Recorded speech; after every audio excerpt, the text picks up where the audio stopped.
Hello everyone, welcome back to the run academy. तो जैसे आप जानते हैं बेटा कि लास्ट लेक्चर के अंदर मैंने आप लोगों को रिन्यूएबल सोर्सेज ऑफ एनर्जी के बारे में बताया था।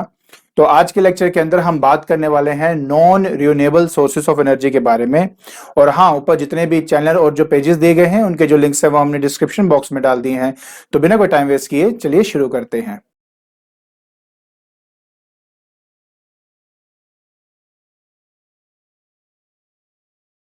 देखिए बेटा, आज हमने बात करनी है नॉन रिन्यूएबल और कन्वेंशनल सोर्स ऑफ एनर्जी के बारे में। बहुत सिंपल टॉपिक है, जल्दी से इसको हम खत्म करते हैं।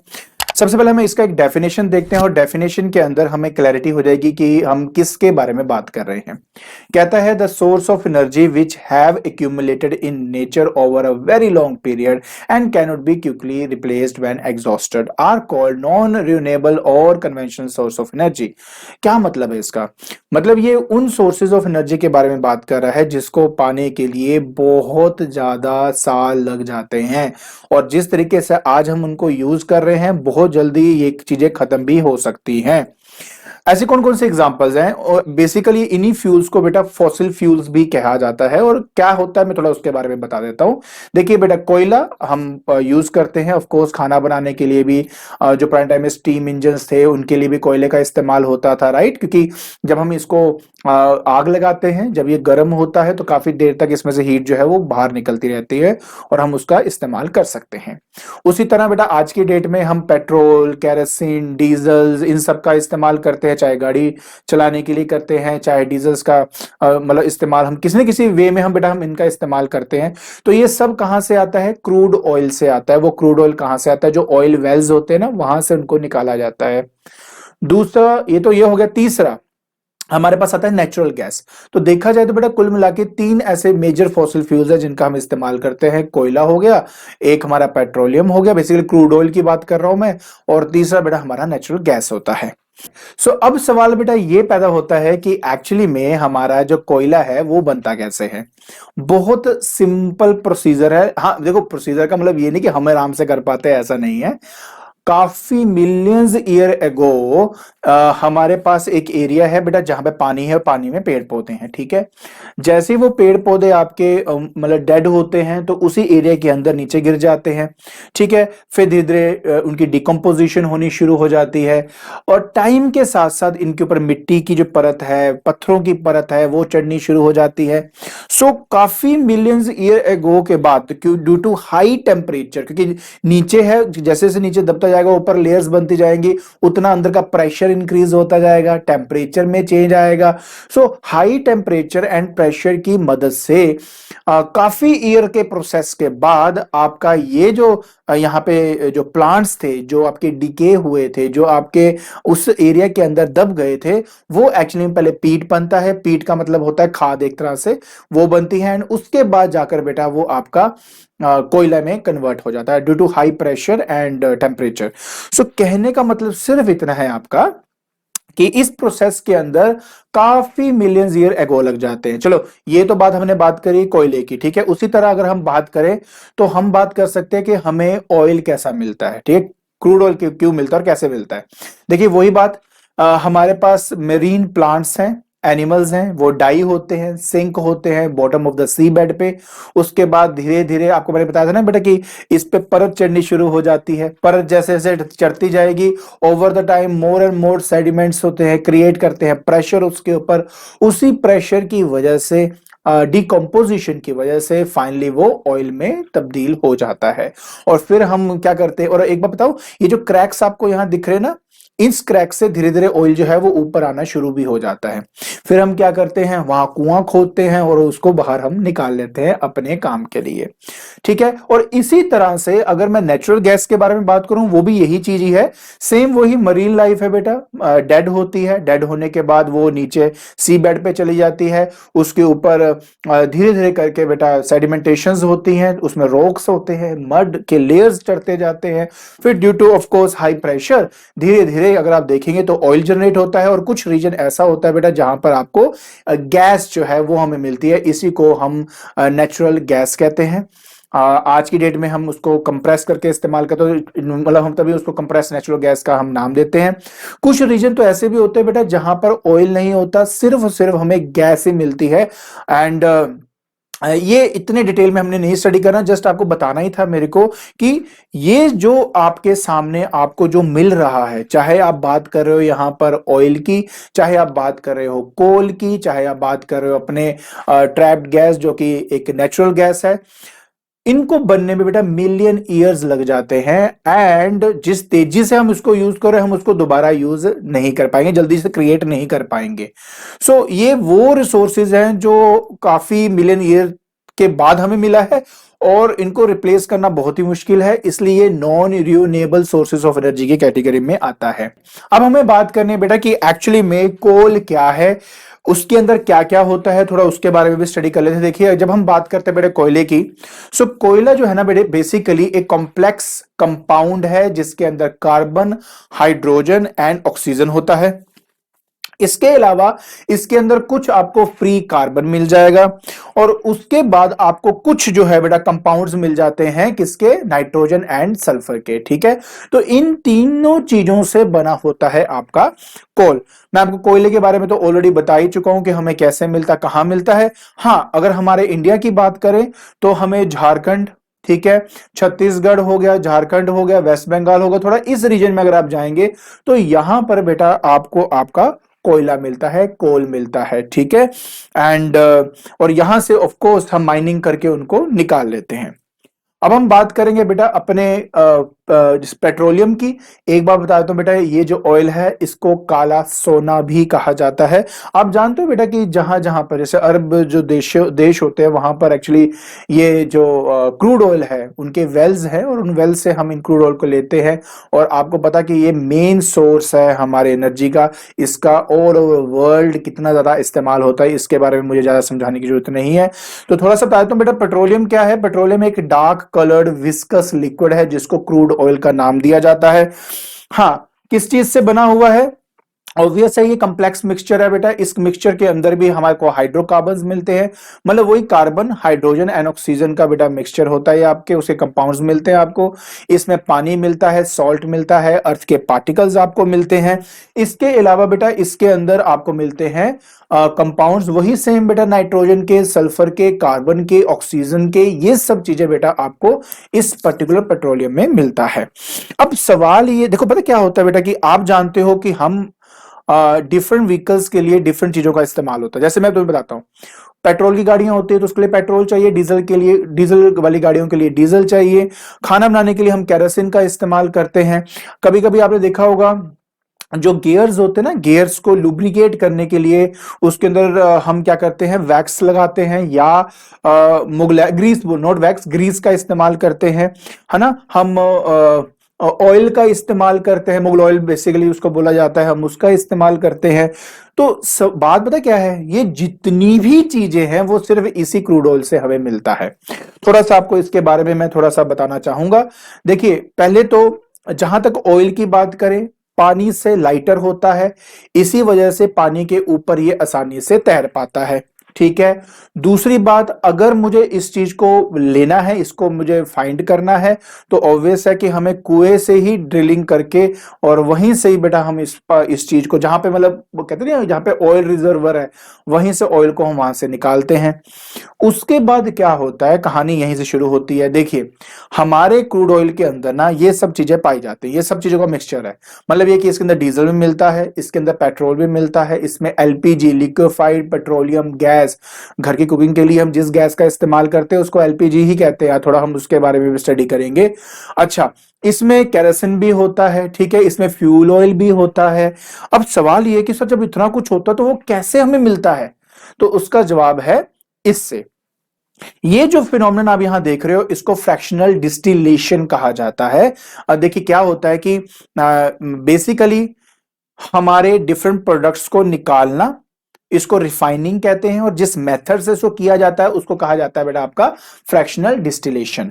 क्या होता है कि हमारे जितने भी प्रोडक्ट्स हैं उन सभी प्रोडक्ट्स का ना जो टेम्परेचर है, मतलब बॉइलिंग पॉइंट कह लो, वो डिफरेंट डिफरेंट होता है। इसलिए डिफरेंट डिफरेंट टेम्परेचर में हमें डिफरेंट डिफरेंट चीजें जो है वो हमें मिलती रहती हैं। देखिए सबसे ऊपर एक सिंपल सा एग्जांपल देता हूं कि देखो क्या यहां पे क्या लिखा है सबसे ऊपर आपका कि 40 डिग्री सेल्सियस, देख रहे हो 40 डिग्री सेल्सियस। तो 40 डिग्री सेल्सियस के अंदर आपको आपका एलपीजी मिल जाता है। मतलब ये कि आपने क्रूड ऑयल लिया, उस क्रूड ऑयल को गर्म करना शुरू किया, जैसे इस क्रूड ऑयल का टेम्परेचर 40 डिग्री सेल्सियस हो जाएगा तो वो जो आपके नेचुरल नहीं, सॉरी, जो आपके पास क्या है रिफाइनरी गैस जो है आपकी एलपीजी जो है वो धीरे धीरे इवेपोरेट होकर ऊपर चली जाएगी, और ऊपर से हम उसको इकट्ठा करना शुरू कर देंगे और हमारा एलपीजी तैयार हो जाएगा। उसके बाद जो नेक्स्ट टेम्परेचर होगा, मतलब 40 डिग्री सेल्सियस लेके 200 डिग्री सेल्सियस के अंदर जो हमें मिलता है वो होता है पेट्रोल। तो इस तरह से फ्रैक्शनल डिफरेंट डिफरेंट टेम्परेचर पे हमें ये डिफरेंट डिफरेंट चीजें जो है वो मिलनी शुरू हो जाती है। इसी को ऑयल रिफाइनरीज कहा जाता है, और वहीं से बेटा हमें डिफरेंट डिफरेंट जो प्रोडक्ट्स है वो मिलते जाते हैं। ठीक है, सो इस पूरे प्रोसेस को फ्रैक्शनल डिस्टिलेशन कहा जाता है। ठीक है बेटा जी, नहीं, प्रोसेस को रिफाइनिंग कहा जाता है, इस मेथड को फ्रैक्शनल डिस्टिलेशन हम कहते हैं। ठीक है जी। अच्छा, अब हम बात करते हैं बेटा इसके बाद कि पेट्रोलियम गैस क्या होता है। अभी मैंने आपको बताया था पेट्रोलियम गैस जो सबसे ऊपर 40 डिग्री सेल्सियस पे के करीब हमें मिल जाता है, ये वही है। क्या होता है बेटा जी, पेट्रोलियम गैस के अंदर ना 3 मेन कंपोनेंट्स हैं, लेकिन सबसे ज्यादा जो मतलब मेन जो आप कहेंगे कंपोनेंट जो है वो है ब्यूटेन का। उसके बाद आता है प्रोपेन, और उसके बाद फाइनली हमारे पास बेटा इथेन आता है। ठीक है, इन तीनों से बना हुआ है आपका पेट्रोलियम गैस, लेकिन मैक्सिमम क्या है, ब्यूटेन। ठीक है, मैक्सिमम क्या क्वांटिटी में है, वो है आपका ब्यूटेन। अब बात सिर्फ ये है कि अगर हम चाहें तो एक प्रेशर अप्लाई करके ना इसको हम लिक्विफाई कर सकते हैं। गैस है ना यार, गैस के ऊपर प्रेशर अप्लाई करोगे, मॉलिक्यूल एक दूसरे के नजदीक आते हैं, फोर्सेस बढ़ते हैं, लिक्विड में कन्वर्ट हो जाता है। सो थोड़ा सा प्रेशर अप्लाई करके we can convert it into liquid form, और उसी लिक्विड को कंटेनर्स में डाल के आपके घर में भेजा जाता है, और नाम है इसका एलपीजी, जिसको कहते हैं लिक्विफाइड पेट्रोलियम गैस। ठीक है, और इसी का इस्तेमाल तो कुकिंग पर्पसेस में हम अपने घर में करते ही हैं। ठीक है ना, तो ये है बेटा आपका liquefied petroleum gas. I hope आपको ये बात समझ में आ गई होगी। ओके, इसके बाद बेटा नेक्स्ट हमारे पास है, हाँ ये बहुत इंपॉर्टेंट चीज है, इसको ध्यान से समझने की कोशिश करो। देखो बेटा क्या होता है ना कि हमारा जो पेट्रोलियम गैस है ना उसके अंदर ऐसा सच कोई स्मेल नहीं होती। तो अगर बाई चांस किसी वजह से सिलेंडर में लीकेज हो जाएगी तो हमें कैसे पता कि लीकेज हो रही कि नहीं हो रही, क्योंकि ये एक ज्वलनशील पदार्थ है, मतलब ये कि इसमें जल्दी से आग लग जाती है। तो इस चीज को ठीक करने के लिए बेटा, और हाँ हमें कोई ऐसी चीज इसके अंदर डालनी पड़ेगी जो इससे रिएक्ट भी ना करे, है ना, उसकी प्रॉपर्टी अगर चेंज हो गई तो हम उसको यूज नहीं कर पाएंगे। इसलिए इसके अंदर इथाइल मरकैप्टेन डाला जाता है। इथाइल मरकैप्टेन मतलब C2H5SH हम इसमें इसलिए डालते हैं क्योंकि इसकी ना एक अलग सी स्मेल होती है, जिसकी वजह से गैस में हल्की सी भी लीकेज होगी ना तो हमें पता लग जाता है इसके बारे में। क्लियर हो गया। दूसरी बात, ये रिएक्ट नहीं करता मेरे इसके ब्यूटेन के साथ, तो इसको तभी हम यूज करते हैं अपने एलपीजी के अंदर। ठीक है, तो याद रखें गैस सिलेंडर के अंदर अगर पूछा जाए कि क्या डाला जाता है जिससे हमें उसके लीकेज के बारे में पता लगे, तो नाम है इथाइल मरकैप्टेन, तो ये इसका नाम है। क्लियर। ओके, सो अब हम बात करेंगे बेटा नेचुरल गैस की। मैं आपको पेट्रोलियम गैस के बारे में बता दिया, थोड़ा सा नेचुरल गैस के बारे में बात कर ले। नेचुरल गैस का जो मेन कंपोनेंट है बेटा वो हमारा मीथेन होता है। मीथेन लगभग यहाँ पे तो 77 to 92 लिखा है, लेकिन लगभग 95% बेटा हमारे पास मीथेन होता है। बाकी इथेन, ब्यूटेन, प्रोपेन भी उसके अंदर प्रेजेंट होता है।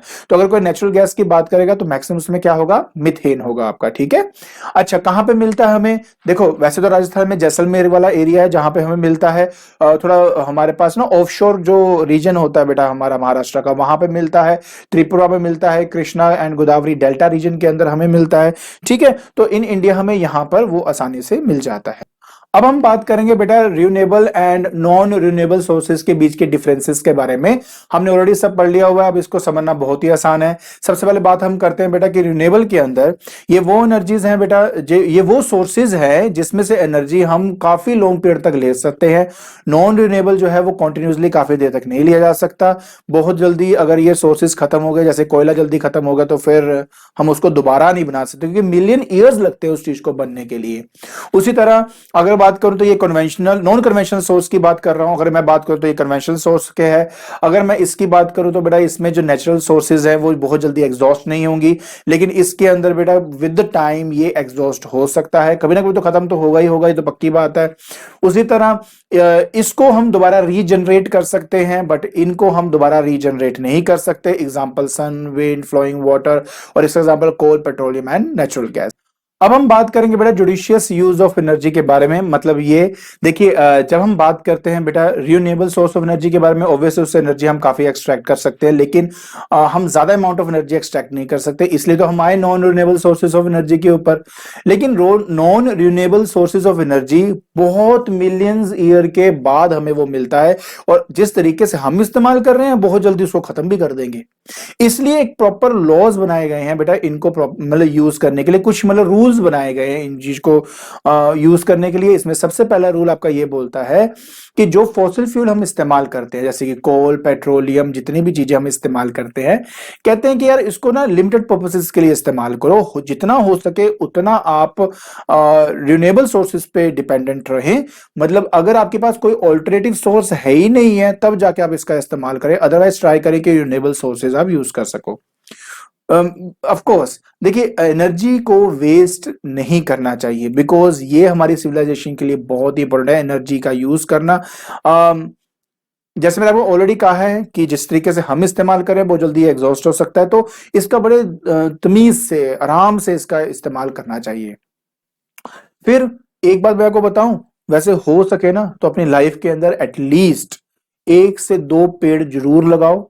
इससे क्या होगा कि हमारा जो एनवायरनमेंट है वो बहुत सेव होता है, ग्लोबल वार्मिंग के ऊपर मतलब काफी हद तक कंट्रोल आ जाता है। तो हो क्या रहा है, मैक्सिमम पेड़ पर करते ही जा रहे हैं, बट उसकी जगह पे पेड़ लगाना भी इंपॉर्टेंट है। तो प्लीज जितना हो सके उतना पेड़ लगाओ, जिससे हमारे एनवायरनमेंट पे जो जितना ग्लोबल वार्मिंग का खतरा है वो कम हो सके।